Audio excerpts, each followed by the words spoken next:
இதெல்லாம்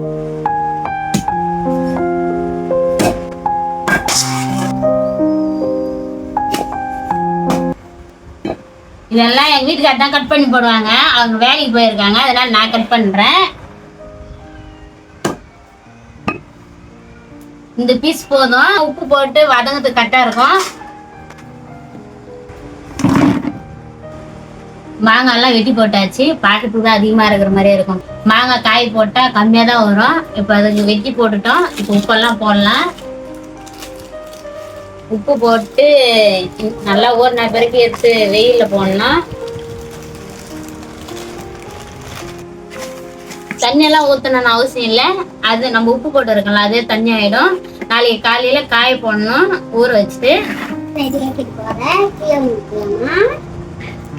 மாங்காய் போட்டோமா தெரியும், ஆனால் ஊறிச்சுன்னா கம்மியாயிடும். இது என்ன தெரியுமா ஃப்ரெண்ட்ஸ், மாங்காய் ஊறுகாய் போடுறதுதான் பேர்.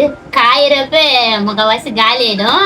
ஏன் இந்த காயிறப்ப டேஸ்ட்டாக இருக்கும். உப்பு போட்டு ஊற வைக்கிறோம்ல, அது காயிறப்ப செம்மையாக டேஸ்ட்டாக இருக்கும். அப்புறமா தான் ஊறுகாய்க்கு மிச்சது. தட்டு போட்டு மூடி வச்சிடலாம்பா.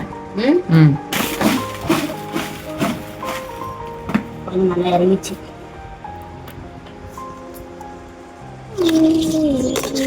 நேற்று மாங்காய் ஊறுகாய் வெட்டி வச்சிடலாம் ஃப்ரெண்ட்ஸ். இன்னைக்கு வந்து மாங்காவை காய போடணும். காய போட்டு தான் அப்புறமா ஊறுகாய் தாளிக்கணும். வாங்க காய போடலாம்.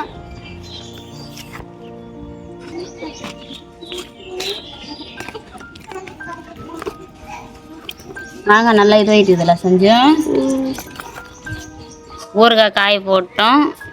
மாங்காய் ஊற வச்சோம்ல உப்பு போட்டு, அந்த தண்ணி கூட காய வைக்கணும். ஏன்னா ஊறுகாய் தாளிக்கிறப்ப அந்த தண்ணி தேவைப்படும்.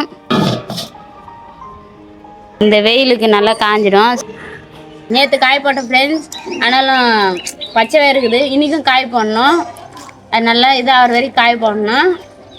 அப்புறமா தான் ஊறுகாய் தாளிக்க முடியும். இன்றைக்கி என்ன காஞ்சிருந்தா இல்லையா தெரியல, பார்க்கலாம்.